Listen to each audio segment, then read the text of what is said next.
with us, and so we want to make sure we can help them in every way we can. All right. So. Hi guys, thank you so much for listening to us today and just supporting us through this whole process. So this is only not even half of the board. We have 10 students all across Western North Carolina, students from TC, Tuscola, Polk County, Reynolds. So this is just a few of us here today. So my name is Ariel Jacobson, and I am from Reynolds High School, and I'm also going to tell you about the other kids who couldn't be here today. Audrey Meggs, she's a junior at AC Reynolds High School. Hannah Keppel is also a junior, and so is Olivia Senor. They all go to Reynolds. Jessica Villatoro is a senior at Reynolds High School, and Emily, what's her last name? Forgot it.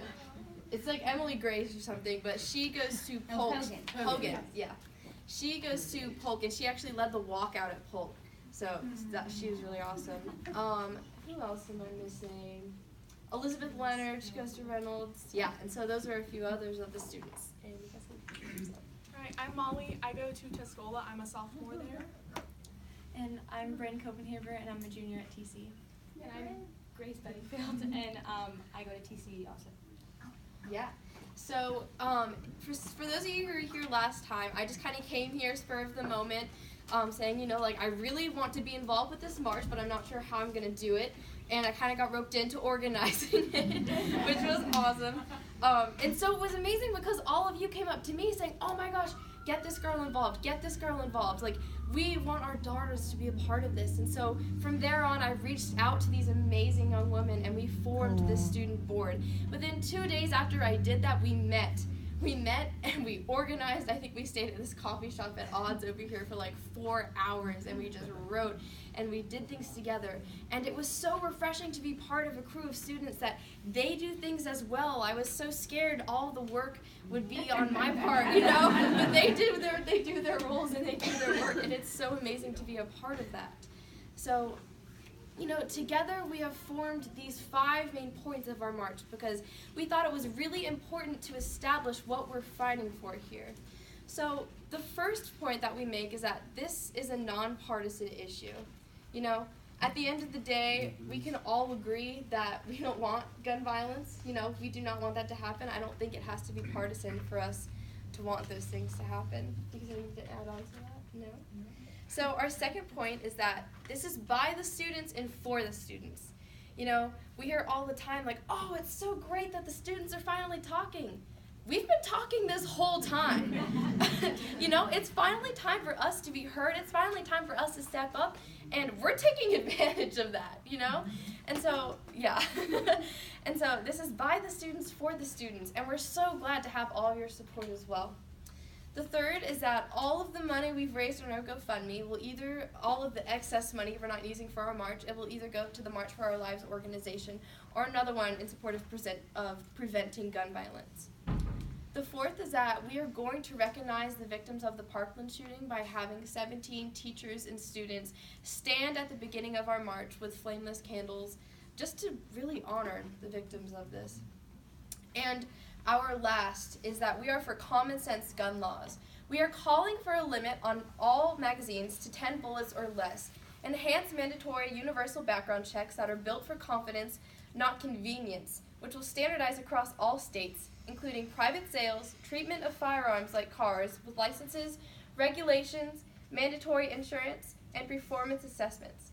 And finally, we want to empower the government to actually collect and study information regarding gun violence in America.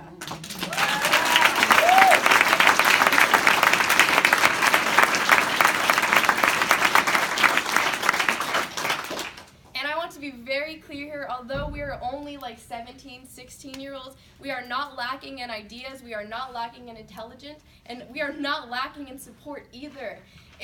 Since we started this, we posted the GoFundMe, what feels like 2 weeks ago, and we have a $5,000 goal. We have already had more than that because of you all that are here today, and just the rest of the Asheville community, and even the Western North Carolina community. So we're just so thankful for the support we're getting from all of you guys. We've had so many people reach out to us saying, oh, I'll donate like a PA system, or I could do t-shirts for you, or this, that, and the other. It's incredible to have that. But at the same time, you know, this is still a very scary and pressing issue. Today at Tuscola, they actually went off campus. If you want to talk about that for a minute. Yeah, we received a threat, and Can hear you, please? oh, Yeah. sorry. We received a threat about 9:40 a.m. and we were put into soft lockdown. And about 2 minutes later, a bunch of police officers started banging on doors, and a couple of the police officers were just like, run. And so we all were like shoved onto buses, and we peeled out, and then they had to come back and get a second load. And it turned out that there was a bomb threat, but we were all having to like. Today. We were, yes, this was Today. today. This was this morning.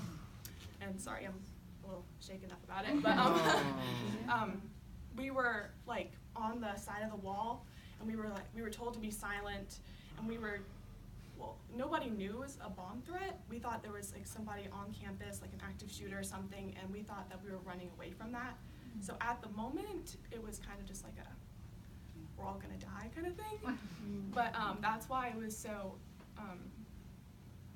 That's why I'm just so motivated to be a part of this movement, because we shouldn't be scared of that, and like that shouldn't be a big issue. Like that's immediately what our minds jump to, because I don't know, it's just like there was an active shooter, we're running away from that, and like they just had to get us out. Everybody went into maximum lockdown, and it was very, very scary, and that's all I can say about it. Yeah. And if I could piggyback on that just for a second, because I heard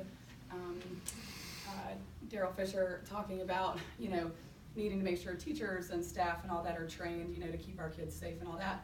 But I would like to challenge anyone who's running for office to go to a kindergarten classroom when that kindergarten teacher is having to do a lockdown drill with their scared little kindergartners, and sit in that closet with those kids who are crying, who don't know what's happening, or go participate in one of those soft lockdowns or lockdown practices that we have to have in our schools all the time now, and really see what that feels like from a student's perspective. And so if you guys are in support of that, sort of like putting that challenge out to people who are running in this midterm election, I think that's something that they should participate in. I'll do it. Yes, thank you.